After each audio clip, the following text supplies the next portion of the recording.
नमस्कार। Cinema hall में आपका स्वागत है। आज मैं अटल हूँ का रिव्यू।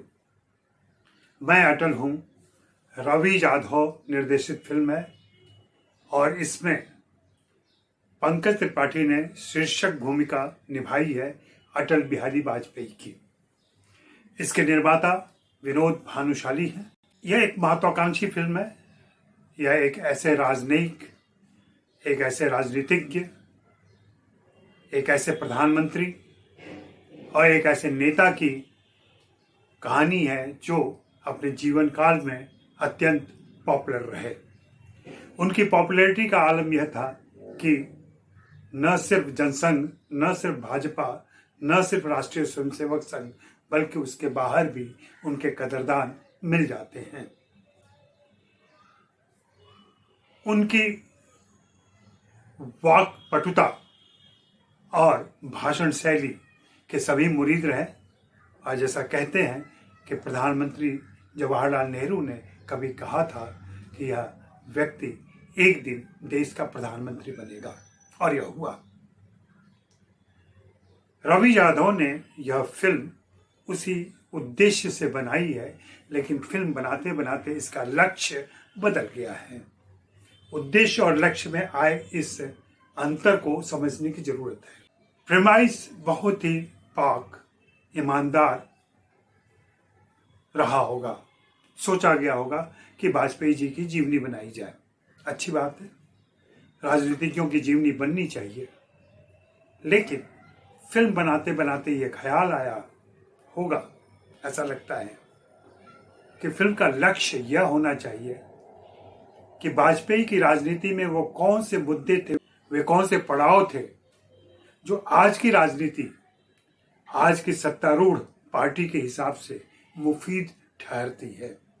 फोकस उन्हीं पर किया जाए, जैसे राम मंदिर का निर्माण, जैसे कश्मीर में 370 और दूसरी बातें। इसके अलावा जो महत्वपूर्ण काम उन्होंने किया है वो दृश्यों में नहीं आया है। वह फिल्म खत्म होने के बाद पंक्तियों में स्क्रीन पर उभरता है, जिसे आप हो सकता है जल्दबाजी में पढ़ भी ना पाए। कोई भी प्रधानमंत्री, देश का कोई भी प्रधानमंत्री अपने जीवन काल में, अपने प्रधानमंत्रित्व काल में कई सारे नेक काम भी करता है, देश हित में काम करता है। इस फिल्म में रवि यादव और उनके स्क्रिप्ट राइटर ने उन तथ्यों, उन पड़ावों को ही चुना है जो अभी के लिए उपयोगी साबित हो। इसी उपयोगिता की वजह से यह फिल्म कुछ इस प्रकार की हो गई है, जैसे क्रिकेट मैच में ऐसा होता है, कई बार आपने देखा होगा कि कोई एक खिलाड़ी, कोई दो खिलाड़ी बहुत अच्छा प्रदर्शन करते हैं, उनमें से किसी को मैन ऑफ द मैच भी घोषित किया जाता है, लेकिन टीम हार जाती है। वही इस फिल्म के साथ हुआ है। पंकज त्रिपाठी का अभिनय, पंकज त्रिपाठी का प्रदर्शन बेहतरीन है, औसत से ऊपर है। श्रेष्ठ मैं नहीं कहूंगा, लेकिन फिल्म का प्रदर्शन कमजोर है, क्योंकि फिल्म में सिर्फ एक किरदार पर सारा फोकस हुआ है, वे हैं अटल बिहारी वाजपेयी। बाकी किरदारों के गठन में, बाकी प्रसंगों के गठन में, कहानी, कथानक, इसमें फिल्म कुछ खास संगठित तरीके से एक साथ नहीं चल पाती है। कुछ दर्शकों को अच्छा लग सकता है कि यहाँ अटल बिहारी वाजपेयी और राजकुमारी के संबंधों की भी बात की गई है, लेकिन उनके साथ के सारे दूसरे किरदार इतने बौने नजर आते हैं कि वाजपेयी की महानता भी नीचे उतर आती है। चाहे वो आडवाणी हो, चाहे सुषमा स्वराज हो, मुरली मनोहर जोशी हो, उनको तो संवाद ही नहीं मिला है, और भी दूसरे लोग हों। प्रमोद महाजन प्रमुखता से दिखाई पड़े हैं। फिल्म के गठन और फिल्म के निर्वाह, इसमें रवि यादव से, स्क्रिप्ट राइटर से गड़बड़ी हुई है। हाँ, पंकज त्रिपाठी फिल्म के प्रचार के दौरान लगातार ये कहते रहे हैं कि उन्होंने न तो वाजपेयी जी की नकल की है और न वाजपेयी जी की मिमिक्री की है। उन्होंने उनकी मानसिकता, उनकी मनोदशा को समझने की कोशिश की है, उसी के अनुरूप अभिनय किया है। यहां मैं आपको याद दिलाऊं कि प्रसन्ना उनके गुरु रहे हैं और प्रसन्ना उन दिनों फिल्म की शुरुआत के समय उनके पास थे और एक इंटरव्यू में शायद पंकज त्रिपाठी ने उनका जिक्र किया है कि इस फिल्म के अभिनय के लिए मैं अपने गुरु से मिला और उनसे मैंने टिप्स ली है। हो सकता है प्रसन्ना ने उन्हें बताया हो। मैं आपको याद दिला दूं कि प्रसन्ना ही उस शो के निर्देशक थे, उस प्ले के निर्देशक थे जिसमें इरफान ने लेनिन की भूमिका निभाई थी, लाल घास पर नीले घोड़े। और तब भी ये बात कही गई थी कि इरफान कहीं से भी लेनिन नहीं लगते और तब उनका मंतव्य था कि लेनिन तो यहाँ है। वैसे ही पंकज त्रिपाठी के लिए अटल बिहारी वाजपेयी यहाँ है। लेकिन उनसे आगे बढ़ते हुए चूंकि पर्दे की बात थी, बड़े पर्दे की बात थी, तो पंकज त्रिपाठी ने यहाँ वाचिक अभिनय भी किया है, आंगिक अभिनय भी किया है और सात्विक अभिनय भी किया है।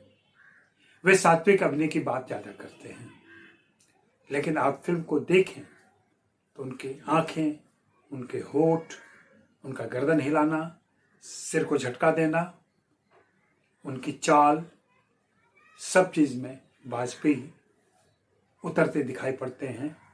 ऐसा लग रहा है कि वे नकल कर रहे हैं। वैसे ही बोलने के अंदाज और ये खास अंदाज, 3 उंगलियां बंद, 2 उंगलियां ऐसे खुली हुई।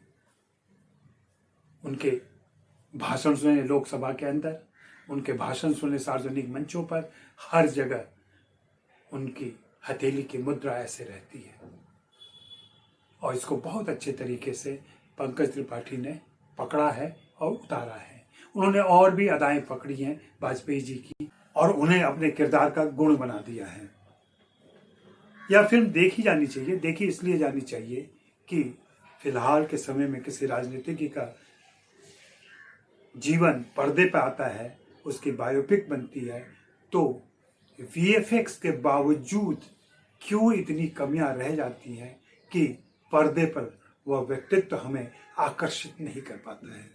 जबकि याद करें कि गांधी कब बनी थी, पटेल कब बनी थी, अंबेडकर कब बनी थी, जब वीएफएक्स का संसाधन मौजूद नहीं था।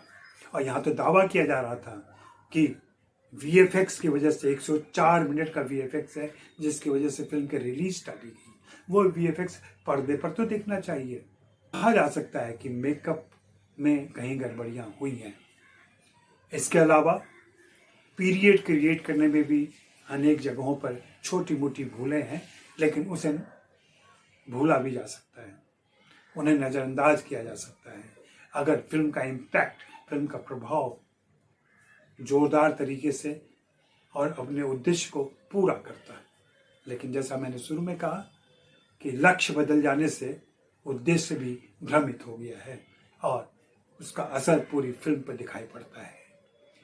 मुझे यह फिल्म अभिनय के लिहाज से, पंकज त्रिपाठी के ग्रोथ के हिसाब से तो अच्छी लगी है, लेकिन वही हुआ कि वह अकेले खेल पाए और टीम हार गई है, उनकी फिल्म हार गई है। Pankaj Tripathi man of the match हो गए हैं।